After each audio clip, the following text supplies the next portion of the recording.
সাফের বয়সভিত্তিক ফুটবলের ইতিহাসে এই প্রথম কোনো বয়সভিত্তিক আসর বসতে যাচ্ছে মালদ্বীপে।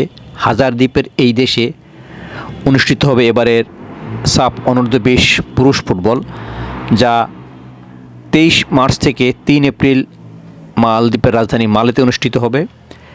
এই সাফের বি গ্রুপে আছে বাংলাদেশ, তাদের প্রতিপক্ষ ভারত ও পাকিস্তান। এ গ্রুপের 4 দল নেপাল, ভুটান, মালদ্বীপ ও শ্রীলঙ্কা। বাংলাদেশ 24 তারিখে পাকিস্তানের সাথে এবং 28 মার্চ ভারতের সাথে ম্যাচ খেলবে। মোটামুটি একটি ম্যাচ জিততে পারলেই সেমিফাইনাল নিশ্চিত, এটা বলা যায়। এরপর 1 তারিখে সেমিফাইনাল এবং 3 তারিখে ফাইনাল। বাংলাদেশ একবারই অনূর্ধ্ব-20 সাফের শিরোপা জিতেছিল, তা কোচ মারুফুল হকের অধীনে নেপালের মাঠে নেপালকে হারিয়ে। সেমিফাইনালে ভারতকে হারানোর পর ফাইনালে নেপালকে হারিয়ে বাংলাদেশ শিরোপা জিতেছিল। এরপর গোলাম রাব্বানী ছোটনের সময় সেই শিরোপা বাংলাদেশ হাতছাড়া করে। এখন তাদের মিশন হলো আবার সেই অনূর্ধ্ব-20 সাফের শিরোপা পুনরুদ্ধার। এই মিশনেই আইরিশ কোচ পিটার কক্সকে দায়িত্ব দেওয়া হয়েছে। আর এই বাংলাদেশ দলে 3 জন প্রবাসী ফুটবলার আছেন। এদের নিয়েই বাংলাদেশ দল রওনা হয়েছে মালদ্বীপের উদ্দেশ্যে। সেখানে তারা শিরোপা পুনরুদ্ধারের জন্য লড়াই করবে। এখন দেখে নেওয়া যাক এই বাংলাদেশ দলের খেলোয়াড় কারা কারা আছেন। গোলরক্ষক আছেন ইসমাইল হোসেন মাহিন, এসপি পারভেজ, নাহিদুল ইসলাম। ডিফেন্ডার আছেন ইউসুফ আলী, আব্দুল রিয়াদ ফাহিম, আশিকুর রহমান।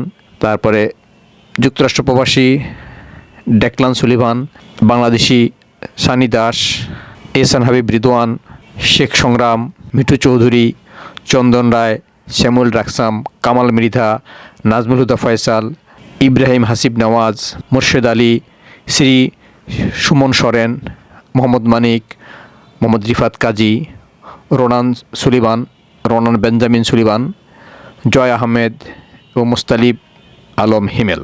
এদের মধ্যে 3 জন প্রবাসী, 2 সুলিভান এবং ইব্রাহিম নওয়াজ। এদের নিয়েই বাংলাদেশ দলের আশা শিরোপা জেতা। বাংলাদেশ শিরোপা জিততে পারবে কিনা তা সময় বলে দেবে। তবে আইরিশ কোচের অধীনে মাত্র অল্প সময়ে বাংলাদেশ দল ট্রেনিং করেছে, এটি একটি ডিসঅ্যাডভান্টেজ। আগে কোচ ছিলেন গোলাম রাব্বানী ছোটন, তাকে এবার আর দায়িত্ব দেওয়া হয়নি। তিনি অনূর্ধ্ব-19 বা অনূর্ধ্ব-20 2 সাফে বাংলাদেশকে শিরোপা জেতাতে পারেননি। ফাইনালে হেরে গেছেন 2 বারই ভারতের কাছে। এবার বাফুফে আস্থা রেখেছে পিটার কক্সের উপরে। দেখা যাক পিটার কক্স পারেন কিনা এবার মালদ্বীপের মাঠ থেকে বাংলাদেশকে সাফল্য এনে দিতে। মালদ্বীপের মাঠে বাংলাদেশের কোনো শিরোপা নেই, জয় আছে, ড্র আছে, কিন্তু শিরোপা নেই। এবার যদি অনূর্ধ্ব-20 দল সেই শিরোপার খরা ঘোষাতে পারে তাহলে সেটি হবে একটি মাইল ফলক, একটি রেকর্ড, সত্য কথা, ইতিহাস। অনূর্ধ্ব-20 সাফের সহকারী কোচ আছেন আতিকুর রহমান মিশু, আকবর হোসেন রিদন। মিশু জাতীয় দলে খেলেছেন 2013 সালের সাফে, তার গোল আছে ভারতের বিপক্ষে। রিদন অনূর্ধ্ব-20 জাতীয় দলে খেলেছেন, অনূর্ধ্ব-23 দলে খেলেছেন। রিদনের গোলে বাংলাদেশ এফসি অনূর্ধ্ব-20 ফুটবলে পাকিস্তানকে হারিয়েছিল মিরপুর স্টেডিয়ামে। আর গোলরক্ষক কোচ বিপ্লব ভট্টাচার্য, তিনি বাংলাদেশের পরীক্ষিত এবং সফল একজন কোচ। 1999 সালে বাংলাদেশ যে সাফ ফুটবলে প্রথম স্বর্ণ জিতেছিল, তা কিন্তু এই বিপ্লবের কল্যাণে পোস্টে এসে তিনি অতন্দ্র প্রহরী হিসেবে ছিলেন বলেই কিন্তু বাংলাদেশ সেবার শিরোপা জিততে পেরেছিল। এদের নিয়ে বাংলাদেশ দলের এই মিশন। এখন নতুন কোচ, তিনি দলকে সেভাবে গোছাতে পারবেন কিনা, খেলোয়াড়দের সেভাবে চিনে তাদের কাছ থেকে সেটা আদায় করে বাংলাদেশকে চ্যাম্পিয়ন করতে পারবেন কিনা, সেটা একটি প্রশ্ন। আমরা এই দলের শুভকামনা করি।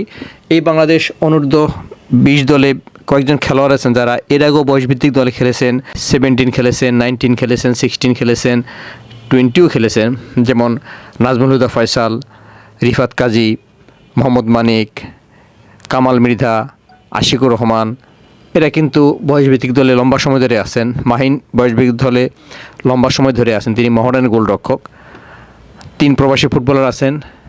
এই সবই কিন্তু বাংলাদেশ দলের জন্য একটা শক্তি। দেখা যাক শেষ পর্যন্ত বাংলাদেশ দল মালদ্বীপের মাঠ থেকে শিরোপা জিতে আসতে পারে কিনা, আমরা তাদের শুভকামনা করি।